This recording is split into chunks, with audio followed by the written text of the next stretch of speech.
Awesome. Yeah, come on in. So this is MHA Nation NG2 Greenhouse, guys. Here's a little brochure, but this is a little bit about who we are and what we do. But I just want to say, when I say to you the future of food sovereignty and indoor greenhouse, indoor agriculture, what does that mean to you? Do you have any idea what that means? Growing your own food?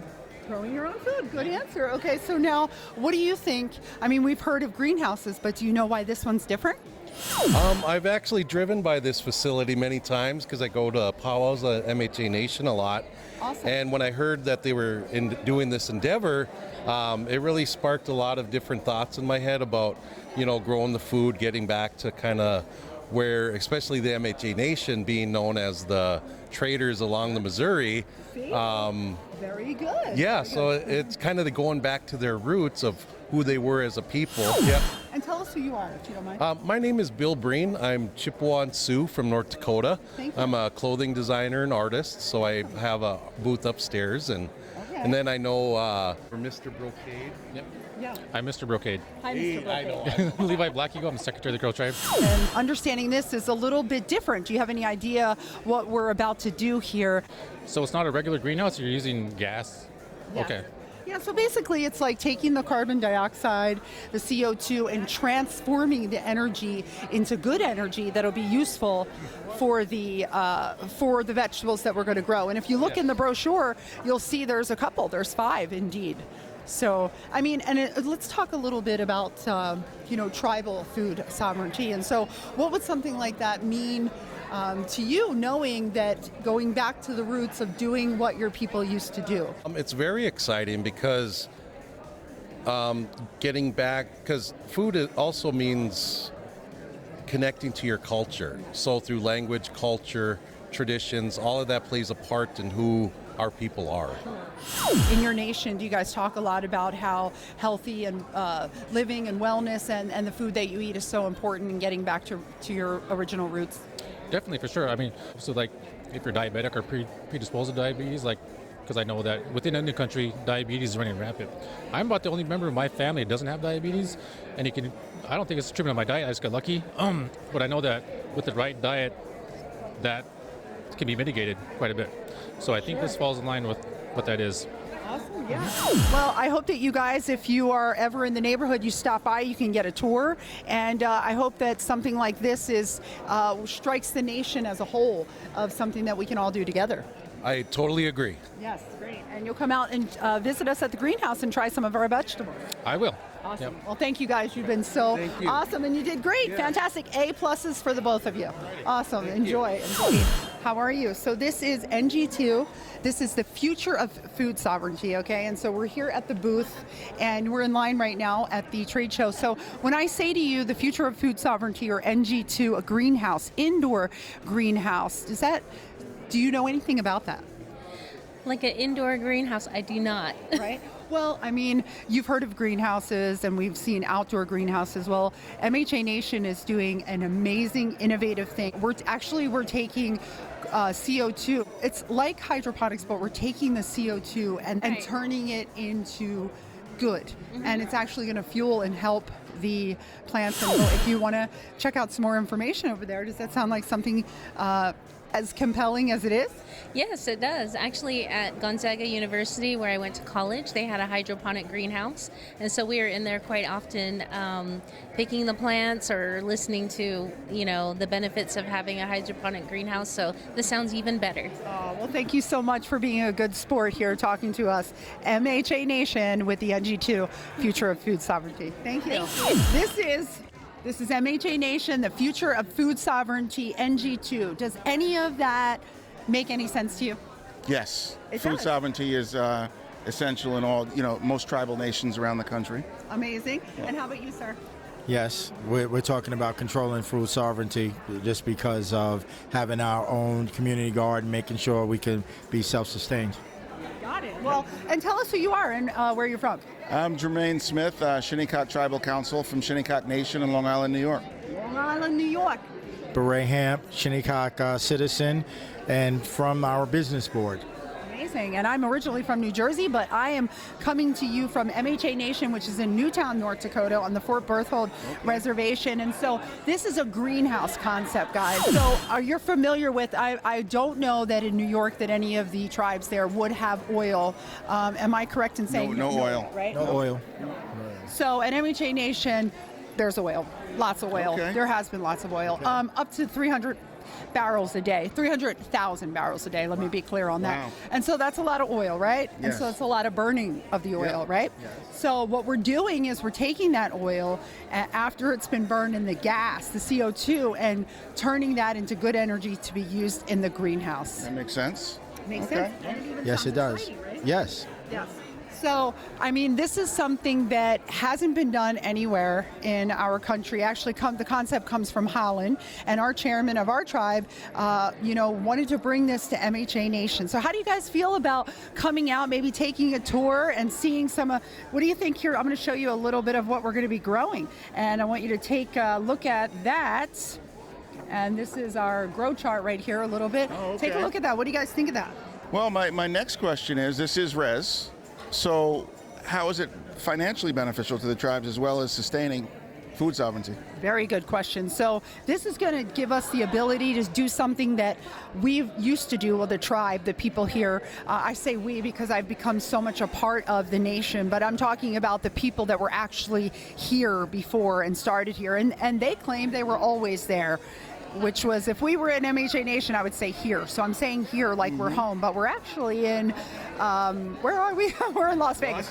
But so just to answer your question, this is going to help the tribe by saving costs of buying outrageous prices for produce that we have to buy, get shipped from other places, grow the own, and then giving the ability to ship it out. So through exporting, through the exporting process, we're going to make money that way. But the jobs, right? This is a huge facility. A lot of people are going to be working, and this is all about what we call self-sufficiency and taking away, getting independent not only from the government but as a people as well. So do you guys talk, what could you tell us a little bit about what goes on with your tribe, and what does your economic development look like? So our economic development has been tobacco. Okay. So also we've been pursuing since the early 2000s gaming. We are looking at food sovereignty. Sure. We already started collecting a lot of our beans and everything that's indigenous to us to create our own food bank, so we can control hopefully the food and supply it to all of our tribal citizens. We're also looking at other forms of economic development, and because we're on the water. Okay. Coastal tribe, it's an island. So aquaculture is big for us. So Aquaculture. so now you have, we're big with oysters, clams. We're trying to bring back some of the scallops in our Shinnecock Bay. So, and we're traditional. We're whalers. Amazing. And so we're due to open in a few months, right? The building's there, everything's there, the furniture's there.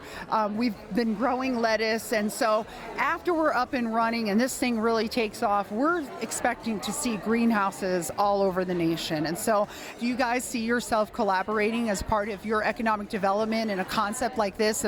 And maybe not even with the gas, but there's other ways and means and ways. I mean, something like this is very exciting. Wouldn't you agree? Very exciting. What is the footprint like on this facility? 141,000 square feet. Yes, right. And Two additional greenhouses at 134,000 square feet, 3-acre outdoor growing area.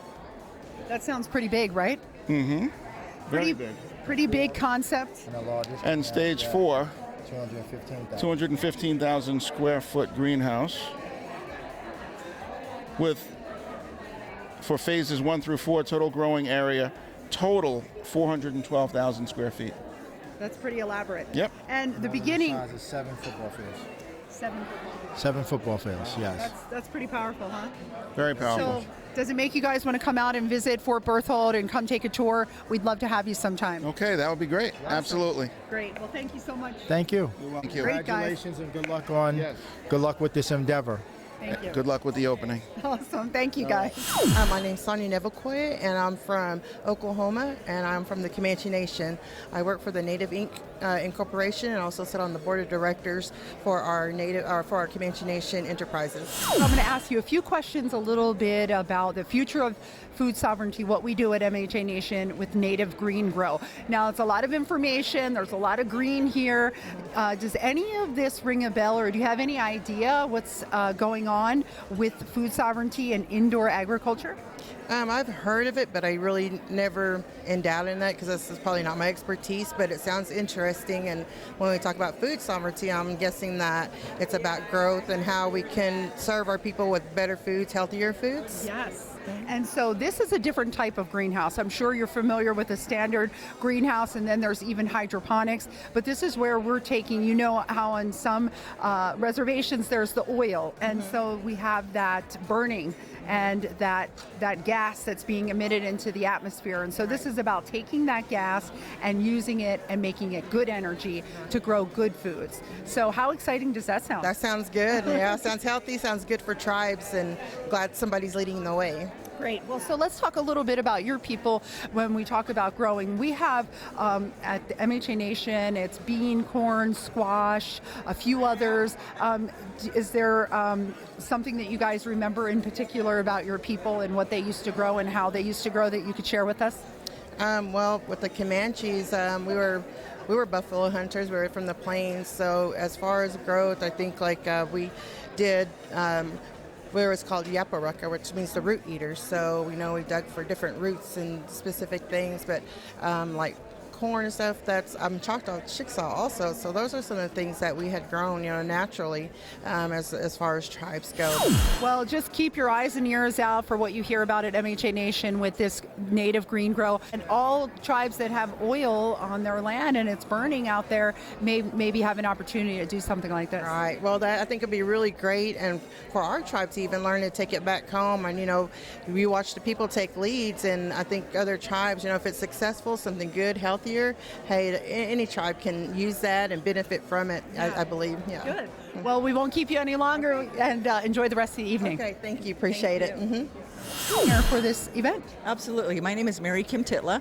I'm a member of the San Carlos Apache tribe, and I serve as Executive Director of Unity, a national youth leadership organization. But I want to get your first reaction when I mentioned to you NG2. I mean, I would not be, I'd be shocked if you knew what that was, but I'll say NG2 greenhouse and the future of food sovereignty. And if I say something like that to you, and just looking at this brochure, this very lovely green brochure, all of our green background and some of the pictures, do you have any idea what's happening on Fort Berthold Reservation with food sovereignty?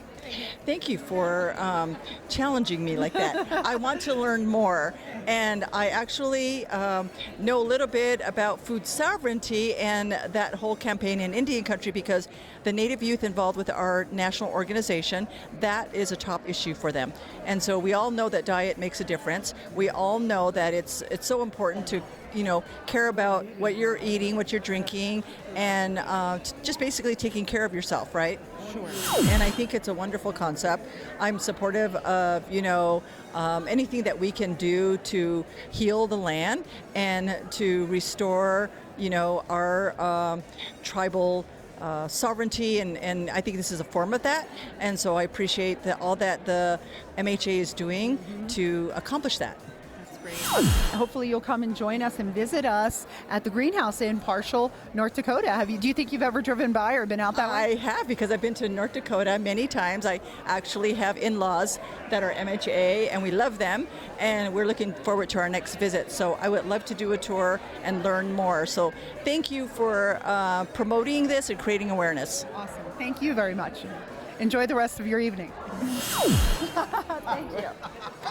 And here, guys, is the concept. When you see Harnessing nature's bounty right there. You know, even rainwater capture and flared gas conversion for eco-friendly greenhouse. And so all of those things right there is how we are. It's a process. It's a process, but it's a winning process that's going to do amazing things for MHA Nation. And we're here talking to some people about what they might know about greenhouses and what they sure don't know about this greenhouse, which is about to come to your very own MHA Nation. So I urge all of you on Fort Berthold to really know and understand what's about to go down and what's going to happen for the people, because this is something that the whole world can benefit from. And so the support and the unity is, you know, just going to make it that much more powerful. There you go.